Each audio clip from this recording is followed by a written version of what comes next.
오늘 일부 예배를 마치고서는 방에 들어가서 달력을 보니까 오늘 7월 마지막 날이에요. 그래서 달력을 하나 떼면서 몇 장 남았나 보니까 5장 남았더라고요.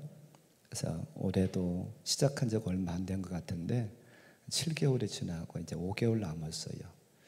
남은 기간도 여러분들이 잘 건강하게 사시길 바라고, 또한 남은 기간도 하나님과 교통하고 하나님의 사랑 가운데 하나님의 사랑을 받는 우리 모두가 되기를 주님의 이름으로 간절히 기원합니다. 우리가 살아가는 삶 속에서 때로는 어려움이 있어요. 만나는 어려움들이 있습니다. 일이 잘 되면 잘 되는 대로 어려움도 있고, 또한 일이 잘 안 되면 안 되는 대로 또한 어려움이 있어요. 일이 잘 안 되면 그것 때문에 고민하고 근심하고 낙심하고 좌절합니다. 난 왜 그럴까? 왜 그럴까? 왜 그럴까? 그래서 그게 조금 더 심해지면 우울증에 빠지기도 하지요. 또한 그와 반면에 일이 잘 되면 일이 잘 되는 것에 또 따라서 어려움도 찾아와요. 무슨 어려움이냐면 자칫 잘못하면 우쭐대고 내가 최고야 라고 하면서 교만하기 쉽지요. 그래서 일이 잘 될 때도 조심하고 일이 잘 안 될 때도 우리는 조심해 가야 됩니다. 일이 잘 안 된다고 너무 낙심하고 좌절하지 않기를 바라요. 물론 안 되면 기분 좋은 것은 아니죠. 그러나 우리에게는 소망이 있잖아요. 하나님이시라고는 소망이 있잖아요.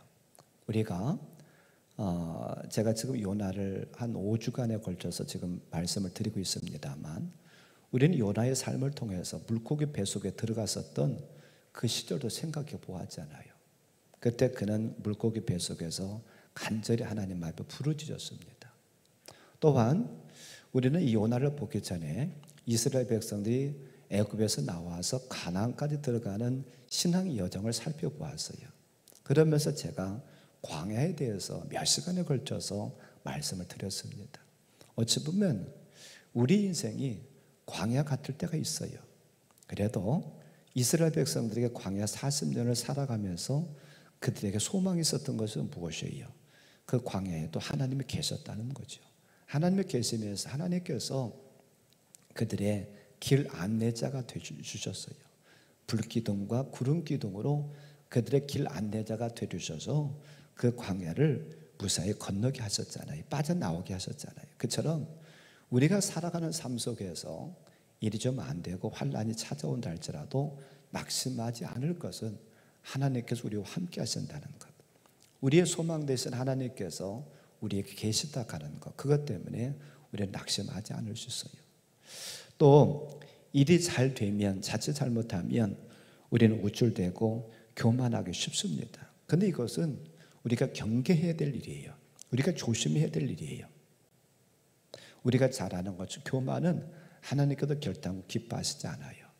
우리는 그래서 일이 잘 될 때 더 조심하기를 바라고, 또한 일이 안 될 때도 우리는 조심해서 하나님과의 관계를 바로 하기를 바랍니다.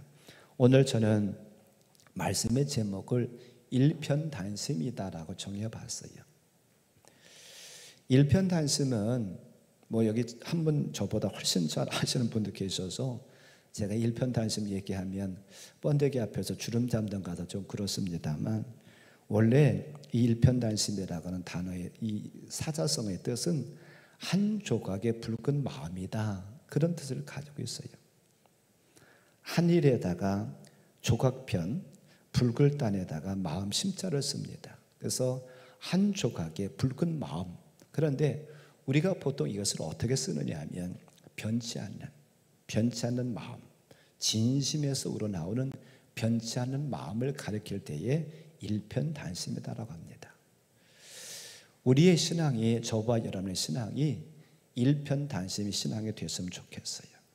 어렵고 힘들 때도 환난 가운데서도 하나님 바라보면서 소망 가운데 잘 견뎌내고, 일이 잘 풀린다고 교만하고 우쭐대지 아니하고, 그때도 하나님 은혜를 기억하면서 하나님께만 소망을 두고 하나님을 사랑하는 그런 마음, 일편단심의 마음, 이런 마음이 됐으면 참 좋겠다라고 생각을 합니다. 지난주에 물고기 뱃속에서 나온 요나를 생각해 보았어요. 그 하나님께서 그 요나에게 다시 한번 사명을 허락하시고 그가 니느웨 성에 가가지고 하나님 말씀 증거했었을 때에 거기서 놀라운 역사가 일어났어요. 그것은 그가 전한 것보다도, 그가 한 일보다도, 그가 심은 것보다도 더 많은 것을, 더 좋은 것을 거두게 하시는 하나님, 우리가 지난주에 생각해 보았잖아요. 오늘은 이제 그거와 연관돼 가지고 그 다음에 요나의 삶을 좀 생각해 보려고 합니다. 그 다음에 요나의 삶은 어떻게 됐을까? 오늘은 물고기 뱃속에서 나와서 사명 감당을 하고, 또한 그가 사명 감당을 한 다음에 결과가 좋게 나타났어요. 좋게 나타났는데 그럴 때 우리가 조심해야 될 일이 있습니다. 요나를 통해서 우리는 반면 교사로 삼기를 바라요. 요나는 이렇게 좋은 일이 있었을 때에 어떻게 했을까?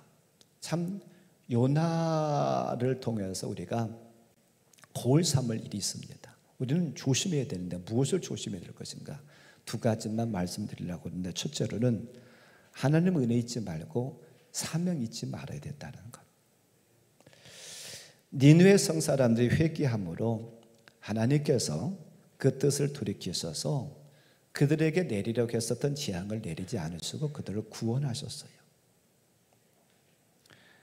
어찌 보면 하나님이 요나를 크게 쓰신 겁니다. 그러면 요나 입장에서는 기뻐해야 되잖아요. 나를 사용하신 것, 나를 통해서 니느웨 성 사람들이 재앙이 아니라 복을 받았으니까, 구원받았으니까 참 기뻐해야 될 일이잖아요. 그런데 오늘 말씀에 보면 요나가 그렇지 않아요. 1절 말씀에 보니까 요나가 매우 싫어하고 성내며 그렇게 말하고 있어요. 아니, 나를 통해서 그런 좋은 일이 벌어졌잖아요.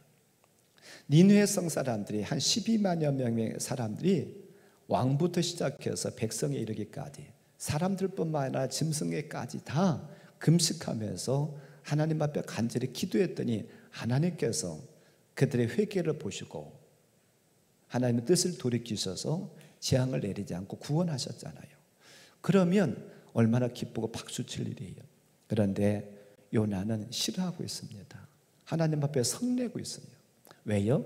뭐라고 얘기를 하고 있느냐 하면 2절 말씀에 보니까 이런 얘기, 하나님, 내가 이럴 줄 알았습니다. 나를 니느웨로 가라고 할 때부터도 이럴 줄 알았습니다. 내가 그래서 가기 싫어서 다시스로 도망갔었잖아요. 하나님, 어떻게 이럴 수 있어요? 내 기분도 몰라주고, 아니 니느웨 성 사람들은 아수로, 그들로, 그 도시로 그 사람들 우리 얼마나 괴롭혔습니까? 그런데 어떻게 우리의 원수와 같은 이들을 이렇게 구원하시고 하나님께 내리려고 했었던 재앙을 내리지 않고 이렇게 하실 수가 있어요. 이건 너무 하시는 것 아니에요? 그런 얘기 쉽게 말하면. 그러면 추정을 해요. 그러면서 뭐라고까지 하느냐 하면 3절 말씀에 보니까 여호와여 원하건대 이제 내 생명을 거두어 가소서. 사는 것보다 죽는 것이 내게 나음이니이다. 뭔 얘기예요? 하나님, 나는 그들이 구원받아가지고 그렇게 사는 거 나는 그 꼴 눈셔서 못 보겠습니다. 눈꼬셔서 못 보겠습니다. 차라리 그 일을 보고 사느니 내가 죽는 게 낫겠으니까 하나님, 내 생명 거둬가세요. 그게 차라리 낫지. 어떻게 그 사람들이 재앙 받지 않고 구원받아가지고 저렇게 활개치며 돌아다니는 거 내가 어떻게 그 꼴을 봅니까? 하나님, 차라리 내 생명 거둬가세요. 그게 지금 요나의 불평이고 투정이에요. 그런데 한번 우리가 지금까지 요나를 한 5주간에 걸쳐 생각해 보았는데 한번 곰곰이 생각해 봐요. 요나가 이럴 얘기를 할 만한 처진가? 하나님께서 그를 사랑하셔서 그를 하나님의 종으로 세웠고 하나님께서 명령하셨음에도 불구하고 하나님의 뜻을 저버리고 다시스로 가는 곳을 도망갈 때에 하나님 또한 억지로 붙잡아서 그를 다시 써주신 거잖아요. 그래서 물고기 뱃속에 집어넣어서 그를 꺾어 놓으셨잖아요. 그리고 우리가 보았던 2장의 말씀에서 보면 그가 물고기 뱃속에 들어가 가지고 하나님 앞에 부르짖어 기도했잖아요. 심지어 금식까지 했잖아요. 금식까지 하면서 하나님 앞에 간절히 부르짖어 기도했잖아요. 그리고 나를 다시 살려주셔서 내가 물고기 뱃속에서 나간다고 하면 하나님 사명을 잘 감당하겠다고 그가 소원까지 했잖아요. 그럼에도 불구하고 그가 투정을 하고 있어요. 불평을 하고 있어요. 아니 이거 너무나도 아니잖아요. 하나님께서 그에게 사명 감당할 수 있는 다시 기회 또 주신 것, 그 은혜는 까마득 잊어버린 거예요. 사명 감당하는 것, 그것을 하찮게 여기는 거예요. 우리는 생각해 볼 때에 요나가 어찌 보면 너무나도 철부지 같고 어찌 보면 너무나도 뻔뻔한 것 같잖아요. 근데 때로는 이 모습이 우리의 모습은 아닐지 모르겠어요. 저와 여러분의 모습은 아닐지 모르겠어요. 하나님께서 우리에게 베푸신 사랑과 은혜가 크고 많은데 그 은혜를 통해서 사실 여기까지 왔는데도 불구하고 우리가 하나님 앞에 불평하고 투정하는 우리의 모습은 아닐까. 하나님이 나를 왜 물고기 뱃속에서 나오게 하셨는가? 왜 하나님께서 나를 육신적인 부활을 하게 하셨는가? 물질의 부활, 자녀의 부활, 또한 건강의 부활을 통해서 하나님께서 다시 한번 이 사업체를 다시 일으켜 세워주셨는가? 왜 하나님께서 질병에서부터 나를 건강하게 하시고 나에게 건강을 주셨는가? 하나님께서 내 자녀들, 속썩였던 자녀들 하나님 은혜 베풀어 주셔서 옳은 길로 제대로 된 길로 돌아오게 하셨는데 왜 하셨는가? 그걸 우리는 생각해 보기를 바랍니다. 그러면서 하나님께서 내게 베푸신 사랑, 은혜를 기억해야 될 텐데 하나님의 사랑, 은혜를 기억하는 것은 짧게 하고 서운한 것만 오래 간직하는 우리의 모습은 아닌가 모르겠어요. 하나님께서 요나를 물고기 뱃속에서 나오게 하신 것은 누누이 말씀드렸습니다만 요나가 잘나서가 아니에요. 요나가 어떤 좋은 일을 해서가 아니에요. 하나님의 전적인 사랑이고 은혜였습니다. 근데 지금 요나는 그 은혜를 잊어버리고 있어요. 하나님께서 또한 이 요나에게 사명 주셨잖아요. 그러면 그 사명, 우리가 지난주에 본 거에 보면 그는 이 니느웨 성이 걸어서 3일 정도 돌아다녀야 될 거리입니다. 근데 그는 하루 정도밖에 가서 말씀 전하지 않았잖아요. 그러면 더 가서 전한다든지 또 하나님께 주신 말씀뿐만 아니라 너희 이렇게 좀 살아야 되겠다 더 전했으면 얼마나 좋았어요. 근데 그것은 하지 아니하고 그들이 구원받은 거, 재앙에 넘어간 거 생각하면서 하나님 앞에 불평만 하고 있어요. 우리는 조심해야 됩니다. 일이 잘 될 때에 우리는 조심해야 돼요. 최근에 새벽 기도회를 통해 가지고서는 신명기를 생각해 보았는데 거기에 나오는 말씀입니다. 가나안을 앞에 두고 있는 신세대들, 그러니까 애굽에서 나와서 20살 이상 돼서 나왔던 분들은 광야에서 다 죽었어요. 그리고 애굽에서 나올 때 어린 나이로 나왔다든지 광야에서 태어났다든지 그들 신세대들을 앞에 놓고서는 이제 하나님께서 모세를 통해서 하시는 말씀이 있습니다. 바로 앞에 요단강이 있어요. 요단강 건너기만 하면 그들이 바라던 가나안 땅에 들어갑니다.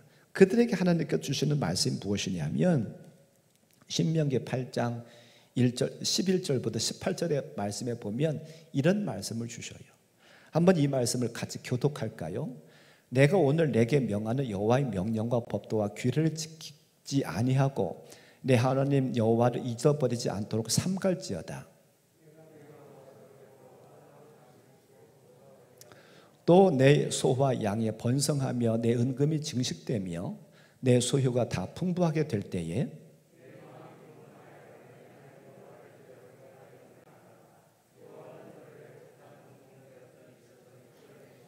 너를 인도하여 그 광대하고 위험한 광야 곧 불뱀과 전갈이 있고 물이 없는 간조한 땅을 지나게 하셨으며 또 너를 위하여 단단한 반석에서 물을 내셨으며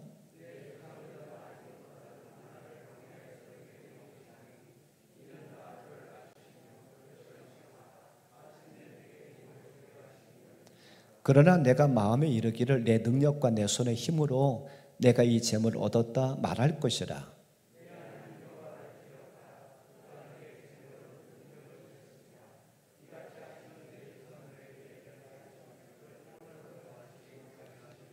아멘.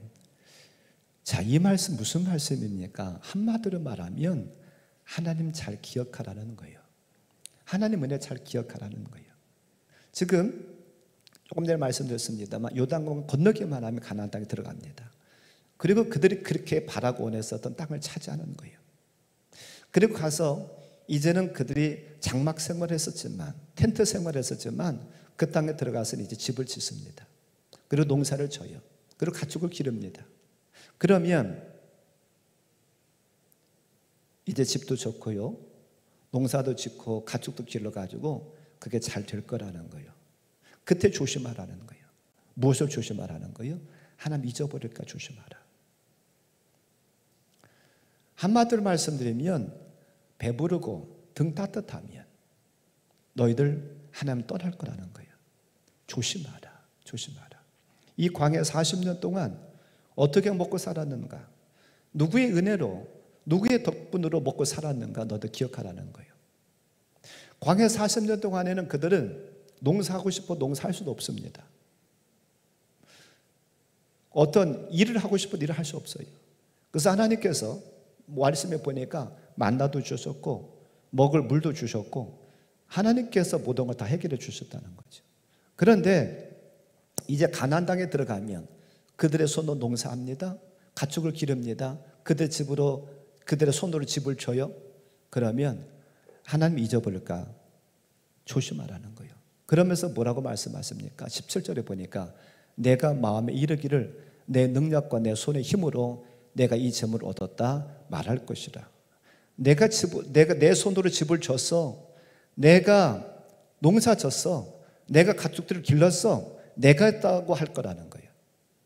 근데 하나님 뭐라고 말씀하세요? 18절에 보니까 그런 모든 것을 할 수 있는 능력을 누가 주셨느냐? 하나님께 주셨대요. 누가 그에게 건강 주셔서 집을 지키게 하고 가축을 기르게 하셨느냐? 하나님께서 하셨대요. 그러니까 너희들 교만하지 말아라. 교만하지 않을 수 있는 비결은 무엇이냐? 하나님의 은혜를 기억하는 것이다라고 말씀하고 있어요.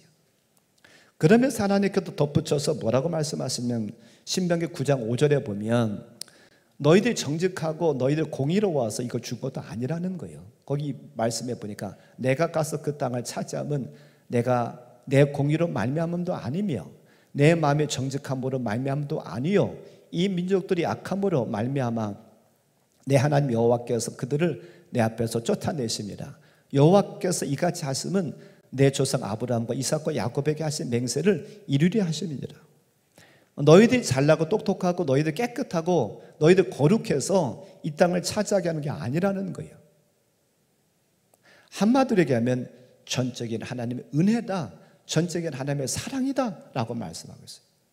너희 조상들에게 내가 약속했기 때문에 그 약속을 이루기 위해서 이 땅을 주는 거지 너희들 정직한다고 너희들 공의롭다고 아니라는 거예요. 너희들 능력이 있어서 아니라는 거예요. 그렇기 때문에 너희들은 절대로 하나님의 은혜를 잊지 말고 하나님 잊지 말아라 라고 말씀하고 있어요. 그런데 가슴 아프게도 우리가 여호수아서를 통해서 보면 이스라엘 백성들이 하나님을 떠나요.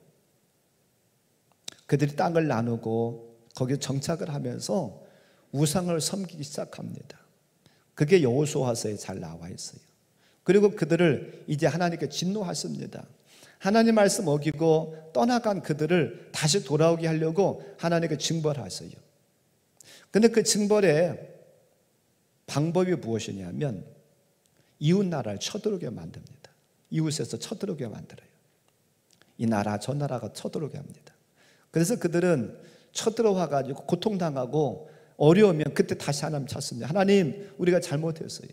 우리가 회개합니다. 그러면서 하나님께 회개하면 다시 하나님께서 한 지도자를 세워요. 그 지도자가 누구냐면 사사입니다. 그리고 그 사사를 통해서 전쟁을 하게 하시고 다시 물러가게 만드셔요. 그러면 그들에게 또 태평한 세월이 와요. 일이 잘 되는 일이 와요. 그러면 또 어김없이 그들이 범죄합니다. 또 하나님을 떠납니다. 이게 계속해서 반복되는 것이 사사기에 기록되어 있어요. 참 가슴 아픈 일이죠. 한 번 실수했으면 똑같은 실수를 하지 말아야 될 거 아니에요. 그런데 똑같은 일을 계속해서 반복해서 기록되어 있는 것이 사사기예요. 결국은 하나님께서 이스라엘 백성들을 어떻게 하시느냐 하면 다른 나라에 붙여요. 결국 전쟁에서 지게 합니다. 아수르에게 또한 바벨론에 멸망을 시킵니다. 결국은 이들이 아수르와 바벨론에 의해서 끌려갑니다. 포로로 끌려가요. 그리고 포로로 끌려가서 70년 동안이나 그들은 종살이하고 세계 곳곳에 뿔뿔이 흩어지는 그런 신세가 되고 맙니다. 물론 70년 만에 다시 돌아오긴 했어요. 그런데 우리는 오늘 이 말씀을 통해서, 신명기의 말씀을 통해서 교훈을 얻기를 바랍니다. 요나스의 말씀을 통해서 교훈을 얻기 원해요. 하나님의 은혜 잊지 말자. 하나님께서 저와 여러분의 베푸신 사랑 은혜를 잊지 말자. 우리가 그거 기억해야 됩니다. 그렇지 않다 보면 우리는 교만에 빠지기 쉬워요. 교만에 빠지기 쉽습니다. 우리가 지금 신명기를 통해서 보았던 것은 무엇이냐면, 배부르고 등 따뜻하면, 그들이 광야에서 텐트 치고 살았을 땐 그러지 않았어요. 그런데 가나안 땅에 들어가서 집도 짓고 농사도 짓고 또한 가축들도 기르면서 또한 은금이 풍부하게 돼서 부자가 되니까 하나님을 떠나버렸다는 거예요. 이게 어찌 보면 인간의 마음입니다. 어렵고 힘들 때는 하나님 잘 안 떠나. 하나님 붙고 있어. 하나님 기도해. 근데 일이 잘 풀리고 형통하면은요, 딴 생각을 먹는 것이 우리 인간들이에요. 언젠가 한번 말씀드렸습니다만 다윗이 사무엘 선지자로부터 기름 부음을 받아서, 사실 실제적으로는 그가 왕인데 겉으로는 사울이 왕을 하고 있습니다. 근데 사울이 그것을 알고서는 이 다윗을 죽이려고 계속 쫓아다니잖아요. 근데 하나님의 보호하심 속에서 그를 죽일 수가 없었습니다. 도망 다닐 때는 하나님 한 분만 의지하고 도망 다녔어요. 그런데 이제 사울 왕이 죽고 다윗이 왕이 됩니다. 모든 것을 다 회복하고 나다 보니까 그가 범죄해요. 어떤 범죄합니까? 다른 여자, 유부녀를 간음하는 일이 벌어져요. 그리고 또한 그게 들통이 나니까 어떤 일을 합니까?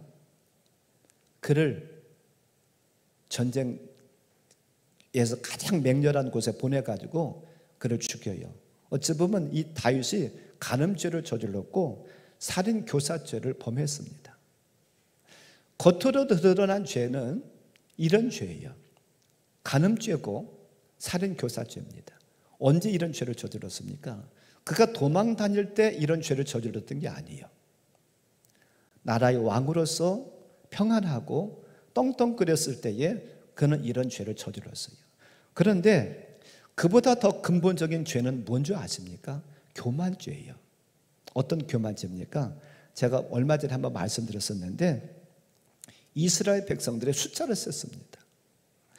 그것도 이스라엘 백성들의 전 인구를 센 것이 아니라 전쟁에 나갈 만한 장정의 숫자를 셌어요. 그게 왜 나쁠까? 아니 왕이 백성들의 숫자를 세는 게 왜 나쁠까? 우리가 생각하면 그건 그냥 할 수 있는 것다 그렇게 생각할 수 있어요. 왜 나쁠까? 지난번에 말씀드렸습니다만 숨은 의도가 있어요. 장정의 숫자를 센 것은 지금 전쟁터에 나갈 만한 군인의 숫자를 센 거예요. 그러니까 지금 내가 가지고 있는 그런 힘이 얼마나 센가를 보겠다는 거예요. 요압이라는 장군이 말리잖아요. 그럼에도 불구하고 그는 그 일을 행했습니다. 그 일 때문에 하나님은 나중에 이 다윗에게 벌을 주시잖아요. 왜 그는 인구조사를 하겠을까? 그의 마음속에 교만이 들어간 거예요. 일이 잘 풀리니까, 일이 잘 되고 그가 한 나라의 왕이 돼가지고 통치하고 모든 신하들 굽실굽실하니까 그때 그의 마음속에 교만이 들어가서, 그러니까 겉으로 드러나는 것은 간음죄고 살인교사죄입니다만 그보다 더 심한 죄는 무엇이냐면 교만죄예요. 우리가 잘 아는 말씀 잠언 16장 18절 말씀을 같이 한번 보겠습니다. 교만은 패망의 선봉이요 거만한 마음은 넘어짐의 앞잡이니라. 아멘. 교만은 패망의 선봉이래요. 우리는 일이 잘 된다고 우쭐대며 절대로 교만하지 않기를 바라요. 그때 더 조심해야 됩니다. 선줄로 아느냐 넘어질까 조심하라라고 말씀하셨어요. 우리는 일이 잘 될 때 더 조심하기를 바랍니다. 일이 잘 되면 딴 생각을 하기 쉬워요. 딴 짓을 하기 쉬워요. 죄 짓기 쉬워요. 죄 짓지 않을 수 있는 방법은 무엇이냐면 하나님이 나에게 왜 이런 복을 주셨는가, 무엇하라고 이 복을 주셨는가, 은혜를 기억하고 사명을 기억하면 죄치지 않고 교만하지 않을 수 있어요. 그러나 그거 떠나면 우리가 범죄할 수밖에 없다는 사실을 꼭 기억하길 바랍니다. 그래서 아무리 일이 잘 돼간다 할지라도 우리는 은혜 잊지 말고 사명 잊지 말고 일편단심 하나님 한 분만 바라보고 살아가는 저함들 되셔서 하나님께서 우리에게 주시려고 약속하신 그 복을 빼앗기지 않는 저함들 되기를 주님의 이름으로 간절히 축원합니다. 두 번째로 생각해 보는 것은 불평하면 하나님께서 벌레를 준비하신다는 사실을 기억하길 바랍니다. 요나가 그 초막을 짓고 사는, 텐트를 짓고 사는 그 사람들이 어떻게 되는가, 이 성이 어떻게 되는가 지켜보고 있어요. 근데 아마 굉장히 날이 더웠고 뜨거웠던 것 같아요. 그래서 하나님이 박농쿨을 하나 나게 하셔가지고 그 박농쿨의 입을 통해서 이 요나의 뜨거움을 가리게 해주셨어요. 그러다가 다시 하나님께서 이 박농쿨에게 벌레를 보냅니다. 벌레를 보내서 벌레가 다 갉아먹어요. 아침에 해가 뜨니까는 갉아먹은 이 박농쿨이 다 오라져서 그늘이 없어집니다. 그랬더니 다시 요나가 또 하나님 앞에 불평해요. 죽기를 하면서 또 불평해요. 그때 하나님께서 시청각 교육을 시켰습니다. 야 이놈아, 오늘 그 9절부터 보니까 이런 얘기를 하는 거예요. 하나님께서 야 네가 박농쿨을 심었냐? 네가 아니면 그러면 박농쿨을 가꿨냐? 네가 한 것은 아무것도 없잖아. 근데 내가 박농쿨을 나게 했고 노한 자라게 했으니까 내가 박농쿨에게 벌레를 보내는 것도 내 권한 아니냐? 너는 심지도 않고 가꾸지도 않았으면서 박농쿨이 죽었다고 나한테 투정할 수가 있어? 그 권한은 내게 있는 거야. 내가 심지도 않고 가꾸지도 않은 박농쿨 하나를 아끼고 그것이 죽었다고 가슴 아파하면서 이 땅에는, 이 니네 땅에는 죄악을 모르고 무엇이 옳은 것인지 그런지도 모르고 살아가는 12만 명의 사람들이 있는데 그들이 멸망받는 것은 가슴 아프지 않느냐? 그런 말씀인 거예요. 지금 요나는 진정으로 무엇이 중요한지를 모르고 있어요. 그러다 보니까 그는 불평하고 하나님께서 불평하는 그에게 벌레를 보내셔서 그가 의지하고 그가 그늘을 피하려고 했었던 박농쿨을 갉아먹게 하세요. 때로는 우리에게도 불평하고 원망하면 이런 일이 벌어질 수 있다는 사실을 우리가 기억하길 바랍니다. 우리는 투정하지 않기를 바라요. 불평하지 않기를 바랍니다. 하나님의 은혜를 기억하고 살기를 바랍니다. 사명 잊지 않기를 바라요. 하나님 지금도 요나에게 보내셨던 벌레를 준비하고 계세요. 누가 불평하는가? 하나님께 주신 은혜가 크고 사명이 큼에도 불구하고 그건 기억하지 않고 사명 감당을 하지 않으면서 불평하는 제2의 요나는 없나? 누가 오늘날의 요나인가 보면서 하나님께서 벌레를 준비하고 계시다는 사실을 기억하길 바랍니다. 성경에 보면 형통하던 혹은 환난을 만나던 일편단심 하나님 한 분만 바라보며 산 위대한 인물들이 많이 나와요. 근데 저는 그 위대한 인물 중에서 가장 대표적인 인물 한 분을 소개하려고 그러는데 그분은 저는 바울이라고 생각합니다. 그는 우리가 잘 아는 것처럼 다메섹 도상에서 주님을 만났어요. 그리고 다메섹 도상에서 주님을 만났을 때 하나님께서 그에게 사명을 주셨는데 어떤 사명을 주셨느냐 하면 이방인의 사도가 된다라고는 사명을 주셨어요. 근데 그 사명을 감당하다 보니까 기쁘고 좋은 일도 있었지만 너무 어렵고 힘들 때도 많이 있었어요. 그래서 그의 고백을 보면 어렵고 힘든 것이 이런 일이 있었다고 고백합니다.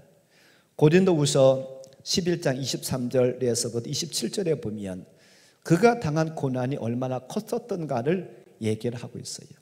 한번 우리가 같이 읽어보길 바라요. 그러면서 한번 읽으면서 한번 이게 내가 혹시라도 당하는 고난이라고 한다면 나는 견딜 수가 있을까 한번 생각해 보면서 한번 조금 천천히 한번 읽어보길 바라요. 그들이 그리스도의 일꾼이냐 정신없는 말을 하거니와 나는 더욱 그러하도다.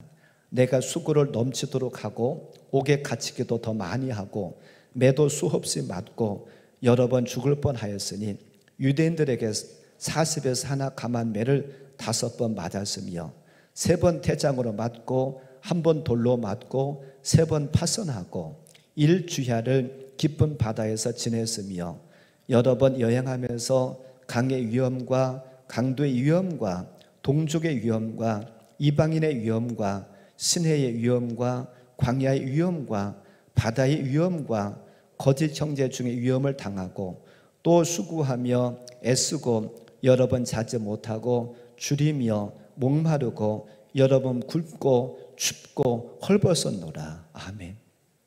만일 이게 저나 여러분들이 당한 고난 같다고 하면 이걸 참아낼 수 있었을까요? 저도 말씀을 준비하면서 이 말씀을 읽으면서 이 고린도후서의 이 말씀을 보면서 과연 내가 목사지만 이런 고통을 이런 환난을 당했다고 하면 내가 목사 포기하지 않고 믿는 거 포기하지 않고 사명 감당할 수 있었을까? 생각해 보니까는요 자신이 없어요. 솔직히 지금 이 바울이 당한 것을 보세요. 감옥에 갇혔었대요. 매도 수없이 맞았대요. 그래서 매를 너무 심하게 맞아서 심지어는 죽을 뻔도 했대요. 로마 사람들은 사람이 최고로 많이 맞을 수 있는 매를 몇 대로 가면 정해놨느냐면 39대입니다. 너무 심하게 맞다 보면 40을 넘어가면 죽을 수 있기 때문에 39대를 맞으겠어요. 그래서 지금 이 바울은 39대 40에서 하나 감한 매를 5번이나 맞았다는 거예요. 그리고 그뿐만 아니라 배를 타고 가는데요 파선해서 배가 깨져가지고 죽을 고비도 있었대요. 그리고 여러 위험들이 있었대요. 그리고 또한 자지도 못하고 줄이고 목마르고 굶고 춥고 헐벗었던 일이 있었다는 거예요. 바울이 왜 이런 일을 당했습니까? 다른 것 때문에가 아니라 하나님의 사명을 감당한다고. 그러면 하나님께도 좋은 일을 주셔야 될 거 아니에요. 이런 환난을 감옥에 갇히고 죽을 뻔하고 매를 맞고 때로는 굶고 자지도 못하는 그런 일이 있고 이런 일 당했다고 한다고 하면 저는 당장 그만뒀을 것 같아요. 그런데도 바울은 이 환난을 묵묵하게 견뎌냅니다. 좌절하고 낙심하지 않아요. 매를 맞고 감옥에 갇혀 있으면서도 찬양을 하고 그는 좌절하지 않아. 우울증에 빠지지 않아요.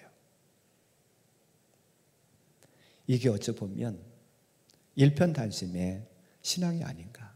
근데 또한 보면은요, 이 바울이 이런 환난만 있었던 건 아니에요. 또한 좋은 일도 있었고, 그를 사람들이 신으로 추앙하고 그에게 신에게 드리는 제사를 드리고 제물까지 드리려고 하는 그런 일들도 있습니다. 그걸 한번 보려고 그래요. 사도행전 14장 8절 이하에 보면 바울이 루스드라라고 하는 곳에 가서 복음을 증거하는데 그 복음을 듣는 사람 중에 한 사람이 어떤 사람이 있었느냐 하면 나면서부터 장애를 가지고 있는 걷지 못하고 앉아서만 생활하는 사람이 있었어요. 근데 그가 바울의 그를 고쳤습니다.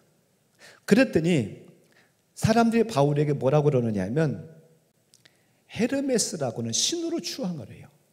그러면서 그 신으로 주항을 하면서 이 바울에게 제사를 드리려고 합니다. 제사 제물을 드리려고 해요. 그때에 바울이 막아서면서 이런 말을 합니다.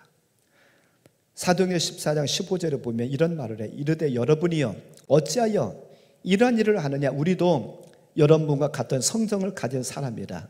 여러분에게 복음을 전하는 것은 이런 헛된 일을 버리고 천지와 바다와 그 가운데 만물을 지으시고 살아계신 하나님께로 돌아오게 함이라라고 얘기를 하고 있어요.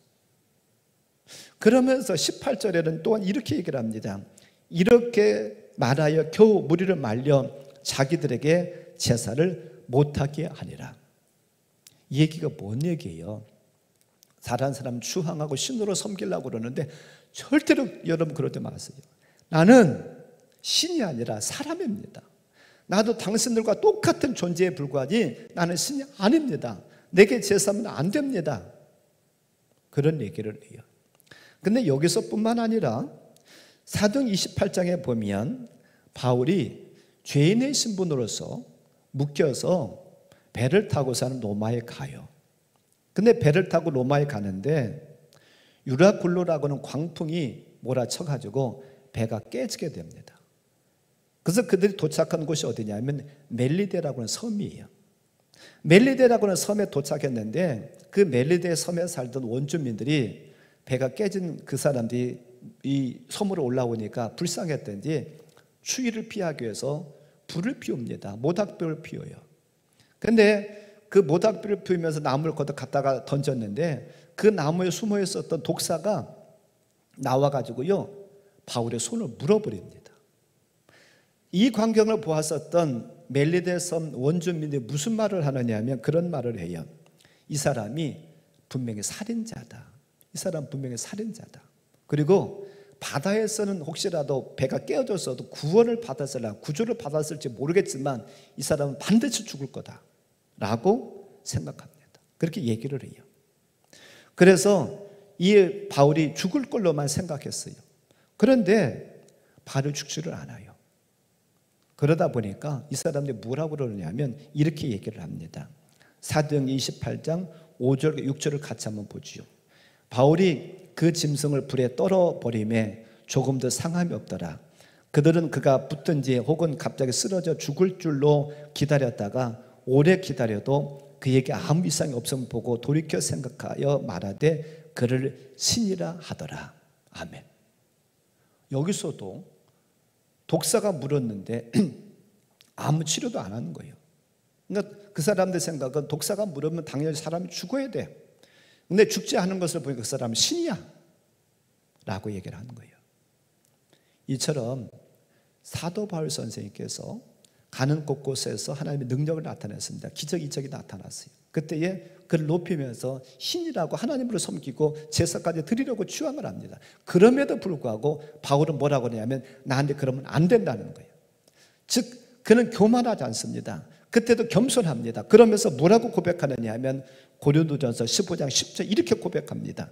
어찌 보면 위대한 말이에요. 같이 한번 봅니다.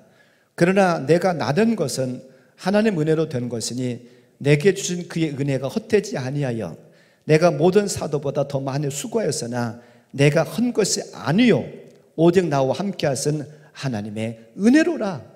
아멘. 이 고백이 저와 여러분의 고백이 되기를 바랍니다. 바울은 환난 가운데서도 그는 좌절하고 낙심하지도 않았고 일이 잘 풀려갈 때도 그는 절대로 교만하지 않았어요. 이 모든 것을 행하신 것은 내 능력이 아니고 하나님의 은혜입니다. 하나님께서 나를 붙잡아 쓰신 은혜지 나는 아무것도 아닙니다 라고 그는 겸손하면서 하나님 앞에 은혜를 기억하고 사명을 감당하고 있어요. 위대한 하나님의 종 아닌가요? 이 말씀 생각해 보면서 요나를 보면 얼마나 요나와 대조가 됩니까? 그는 물고기 뱃속에 있었을 때는 하나님 살려달라고 서원까지 하면서 부르짖던 그가 살아나와서 일이 잘 되니까 하나님 이러려고 하면 차라리 나 죽이지 왜 살려놨어요? 불평이나 내뱉고 있고 하나님의 은혜를 기억하지 못하고 있으니 이건 아니잖아요. 그와 반면에 바울은 얼마나 귀한 삶을 살았어요. 매를 맞고 감옥에 갇히고 죽을 고비를 당하고 자지 못하고 먹지 못하고 헐벗고 그런 환난 가운데서도 그는 신앙을 놓지 않고 하나님에 대한 사명을 놓지 않고 꿋꿋이 견디고 있었고, 일이 잘 되어서 그를 사람들이 추앙하고 신으로까지 섬기려고까지 하는데도 불구하고, 여러분 그러면 안 됩니다. 나도 여러분과 똑같은 존재에 불과합니다. 내가 이렇게 행한 것은 하나님의 전적인 사랑의 그 은혜였지 내가 한 것은 아무것도 없습니다라고 그는 하나님을 증거하는, 하나님 영광만 나타나는 도구로 사용되고 있어요. 멋지지 않습니까? 우리나라 말에 화장실 갈 때 다르고 갔다 와서 다르다라는 말이 있잖아요. 이건 좋은 말이 아니잖아요. 좋은 의미가 아니잖아요. 사람이 환경에 따라서 변한다라고 하는 것을 나타내는 말이잖아요. 우리는 이래서는 안 되겠어요. 저와 여러분이 신앙생활하면서 이렇게 살아서는 안 됩니다. 오늘 말씀의 제목처럼 일편단심, 하나님 한 분만 사랑하기 바랍니다. 일이 잘 안 될 수도 있어요. 또한 일이 잘 될 수도 있어요. 일이 잘 안 된다고 낙심하고 좌절하고 한숨 짓고 우울증에 빠지지 않기를 바라고, 일이 잘 된다고 내가 했어, 다윗처럼 야 숫자가 얼마나 되는지 내가 세보야 되겠어, 그런 교만죄에도 빠지지 않기를 바랍니다. 바울처럼 하나님이 하셨습니다. 하나님 은혜입니다. 나 같은 것 사용하신 것 은혜입니다. 축복입니다. 그런 고백이 있음으로 말미암아 저와 여러분들이 그렇게 살아감으로 하나님의 기쁨이 되고 하나님 앞에 웃음을 안겨드릴 수 있는 그런 삶을 살아가는 저와 여러분들 모두가 되시기를 주님의 이름으로 간절히 축원합니다. 오늘 말씀 붙잡고 한 1분 정도만 같이 기도하겠습니다. 하나님, 오늘 말씀을 들었는데 요나는 철부지였습니다. 내 모습이 철부지의 모습은 아닌지 모르겠습니다. 그렇게 살지 않게 하시고 내가 이제 철 들고 성숙한 성도가 되어서 바울과 같은 삶을 살게 해주세요. 어느 때든지 주님 한 분만 사랑하고 주님께만 영광 돌릴 수 있는 그런 나의 모습이 되게 해달라고 함께 한 1분만 같이 기도하겠습니다. 하나님, 이 시간도 불러주셔서 요나를 통해서 귀한 깨달음 주시니 감사합니다. 하나님께서 그를 철들게 하기 위해서 물고기 뱃속에 집어넣었을 때 그는 하나님 앞에 간절히 부르짖으면서 하나님, 나 다시 한번 살려주시면 내가 사명 잘 감당할게요 라고 서원까지 한 그였는데, 그는 물고기 뱃속에서 나와서 하나님께서 그에게 축복하시고 그에게 은혜를 주셔서 그가 이런 것보다도 훨씬 더 좋은 것을 거두게 하셨을 때는 그는 불평하고 투정하고 하나님을 화내면서 하나님, 차라리 내 생명 거두가세요, 내 생명 거두가세요, 철부지의 모습을 보게 됩니다. 그런데 이 철부지의 모습이 나의 모습은 아닌지 모르겠습니다. 일이 잘 안 되면 안 된다고, 일이 잘 되면 또한 교만하고 우쭐대고 참으로 내가 한 것처럼 그렇게 살아왔었던 나의 모습은 아닌지 모르겠습니다. 이제는 요나처럼 살지 않게 하시고 바울처럼 살 수 있도록 주님 도우시옵소서. 그는 죽을 고비도 겪고 매도 맞고 감옥에 갇히고 먹지 못하고 차지 못하고 헐벗고 그랬음에도 불구하고 낙심하고 좌절하고 포기하지 않고 그때도 하나님 바라보고 하나님 부여잡고 살았고, 일이 잘 될 때도 그는 나는 여러분과 똑같은 인간의 존재하지, 인간이지 내가 하나님이 아닙니다, 나는 신이 아닙니다, 여러분 제발 나한테 그러지 마세요라고 그는 교만하지 않았습니다. 겸손하게 살았습니다. 그러면서 그는 고백하기를 나의 나된 것은 하나님 은혜입니다, 하나님 은혜입니다 라고만 하면서 겸손하고 하나님의 영광만 드러냈습니다. 이런 삶을 살 수 있도록 주여 도와주시옵소서. 그래서 우리의 모습을 통해서 하나님께 기쁨을 드릴 수 있는, 우리의 살아가는 그런 모습을 통해서 하나님 앞에 웃음을 드릴 수 있는 그런 우리의 삶이 될 수 있도록 하나님 함께 하시고 복으로 허락하여 주시옵소서. 하나님, 부족하자면 이 종 사용하신 감사합니다. 감사합니다. 영광 받아 주옵소서. 예수님 이름으로 기도하옵나이다. 아멘.